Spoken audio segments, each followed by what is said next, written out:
so great. And I am proud that you are making your presence known, that you are making the voice of Chinese Americans and Asian Americans known, and that you are presenting the issues that are most important to us. I want to thank all of you who are here in the nation's capital for your relentless advocacy on behalf of Chinese American communities across the nation.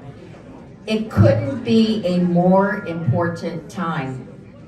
First, there was our big fight against anti-Asian hate, when we had big targets on our backs due to Trump calling the COVID-19 the China virus, Wuhan virus, and Kung flu.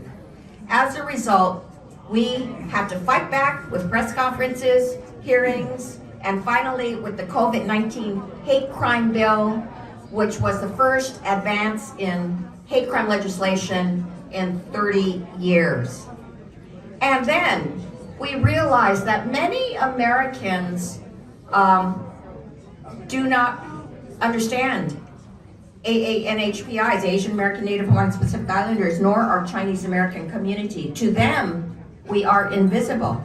So that's why we passed the AANHPI Museum Study Bill to get a Smithsonian Museum process started so that Americans can understand that Asian American history is American history. Yes! And when we saw that so many Chinese scientists were being racially profiled, arrested for no good reason, their lives ruined by these suspicions that were cast upon them that they were spies for China, we knew we had to get into action. And we successfully pressured the Department of Justice to end this Trump-era program that was targeting Chinese researchers, to end the China Initiative. Yes! Right now, there's an even worse thing happening, and that is the effort to revive alien land laws that stop Chinese nationals from buying homes. You know, over 100 years ago, there were these very ugly laws that targeted Asian Americans from buying land just because of their ethnicity. Well, now this anti-Asian sentiment is raising its ugly head again, and just on the excuse of needing national security, these alien land laws are now being proposed in 33 states. And one such measure was signed into law in Florida this time last year. Already, Florida's families are being hurt. Mr. Jiming Xu, a person who fled China, is living in Florida, had lived in Florida for the past 4 years because he wanted to be in America. But because of this new Florida land law, Mr. Xu was forced to cancel the contract for what was supposed to be his new home. He lost that home, and his $30,000 deposit may never come back to him. And he is just like this other young man, a 31-year-old software engineer who'd been in the country for 12 years and is a current recipient of an H-1B visa. When he wanted to cut down on his hour-long commute by buying a home closer to his office, he learned that he could not do so because of this law. So he's now reconsidering his life in Florida. You know what? That's not right. How do laws like that make Florida or any state in this country safer? The answer is, it doesn't. So let's call this measure what it is. It is shameful, it is anti-Asian, and it is a return to failed, racist, alien land laws that have not been in effect for 100 years.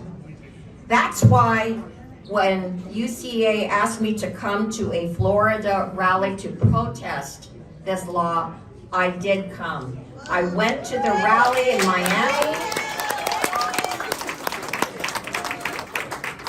I saw some very, very courageous Chinese Americans in Florida that were battling this. What was even worse about this Florida land law is that they were demanding that if you were Chinese and already owned a home, then you had to register that home with the Florida state law or face a penalty of $1,000 per day. Can you believe that? Really bad.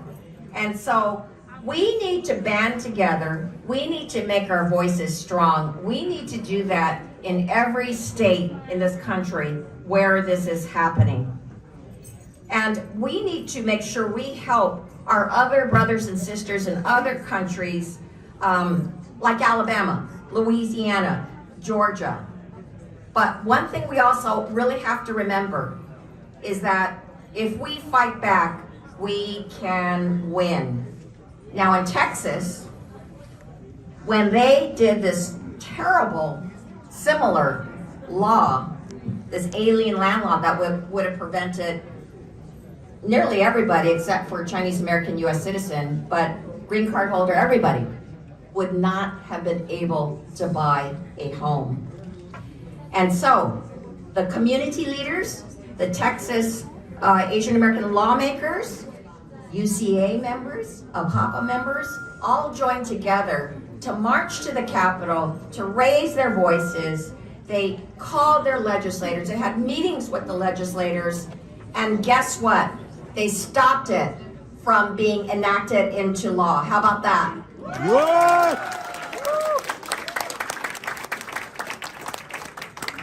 But we need to stop this in every state, and that's why I have a bill that, along with Congressmember Al Green, it's called the Preemption of Real Property Discrimination, and it will, on the federal level, prevent any such discriminatory state laws from taking effect. Yes!